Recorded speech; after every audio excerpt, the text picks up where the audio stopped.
पश्चिम बंगाल के बर्धमान में जो धमाके हुए थे उसकी जांच एनआईए करेगी। इस बात का फैसला केंद्र सरकार ने ले लिया। हालांकि आपको बता दें, पश्चिम बंगाल सरकार ने बर्धमान धमाकों में एनआईए की जांच कराने से इनकार कर दिया था। राजन सिंह, एबीपी न्यूज संवाददाता, इस वक्त हमारे साथ जुड़ चुके हैं। राजन, केंद्र सरकार का फैसला, ये एनआईए जांच करेगी?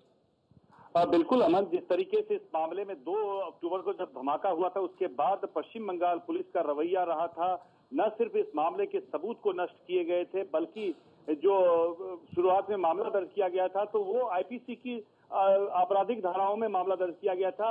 टेरर रिलेटेड सेक्शंस नहीं लगाए गए थे। हालांकि केंद्र सरकार के दबाव के बाद यूएपीए की धाराएं लगाई गई थी, यूएपीए के तहत मामला दर्ज किया गया था। लेकिन अब गृह मंत्रालय ने यह फैसला किया है क्योंकि ये मामला यूएपीए एक्ट के तहत दर्ज कर लिया गया है, जो कि एक शेड्यूल्ड ऑफेंस है। और ऐसे में यूएपीए एक्ट जो है वो एनआईए को ये अधिकार देता है कि कोई भी ऐसा अपराध जो कि आतंक से जुड़ा हुआ है और जिसके कि अंतर्राज्यीय या अंतर्राष्ट्रीय रेमिफिकेशंस होंगे, तो वैसे मामले की जांच एनआईए करे। और जिस तरीके से इस मामले में अब तक पश्चिम बंगाल की पुलिस आगे बढ़ रही थी, जिस तरीके से सबूतों को नष्ट किया गया था, जो आईडी बरामद किए गए थे उनको नष्ट किया गया था, तो उसको देखते हुए ये फैसला किया गया है कि जो जमातुल मुजाहिदीन जो इस धमाके के पीछे माना जा रहा था और बम बनाते वक्त ये धमाका हुआ था, तो इस पूरे मामले की जांच एनआईए सुओ मोटो करेगी। और अपने तरफ से एनआईए अगर जरूरत समझेगी तो नई धाराओं को, जो यूएपीए की नई धाराएं हैं, वो भी इस केस में लगाएगी। और जो आरोपी गिरफ्तार किए पश्चिम बंगाल की पुलिस ने,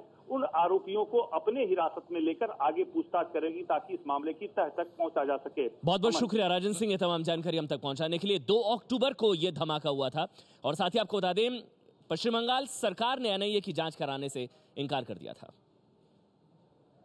एबीपी न्यूज को पता चला है कि गृह मंत्रालय को भेजी अपनी रिपोर्ट में एनआईए ने कहा है कि 2 अक्टूबर को धमाके के बाद दामोदर नदी के किनारे बरामद किए गए विस्फोटकों को नष्ट किया गया था।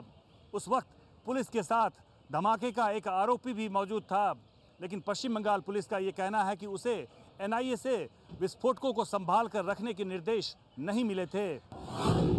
आईबी और एनआईए के मुताबिक पूरे मामले को सिलेंडर ब्लास्ट का रूप देने की कोशिश की गई। बांग्लादेश की पार्टी जमात-ए-इस्लामी के नेताओं के साथ स्थानीय नेताओं की बातचीत के सबूत जलाए गए। आरोपियों को मुंह न खोलने की ट्रेनिंग दी गई। केंद्रीय एजेंसियों के साथ सहयोग नहीं किया गया। आईबी ने अलर्ट जारी किया है जिसमें बांग्लादेश के जमात-ए-इस्लामी यानी जमात के आतंकी पश्चिम बंगाल छोड़कर भाग सकते हैं। ये आतंकी जमातुल मुजाहिदीन नाम के संगठन के अंदर काम कर रहे हैं और आईबी की रिपोर्ट के मुताबिक असम, झारखंड या बिहार में छिपने की कोशिश कर सकते हैं। इस बीच मीडिया में खबर आ रही थी कि भारत ने बर्धमान में हुए धमाके के बाद बांग्लादेश से लगी सीमा को बंद कर दिया है और अलर्ट जारी कर दिया है। हालांकि पीटीआई के मुताबिक बांग्लादेश ने इन खबरों को खारिज कर दिया है। 2 अक्टूबर को पश्चिम बंगाल के खागरागढ़ के इसी घर में विस्फोट हुआ था, जिसमें 2 लोग मारे गए थे और 1 जख्मी हो गया था। धमाके के बाद आतंक के आरोपी शकील की बीवी राजिया समेत कुल 4 लोग सुरक्षा एजेंसियों की पकड़ में आ चुके हैं।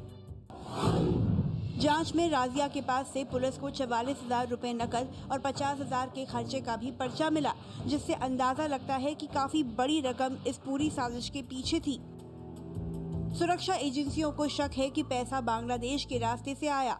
अभी इस मामले में आतंकी साजिश के किंग पिन अब्दुल कलाम शेख, कौसर और रफीकुल की तलाश है।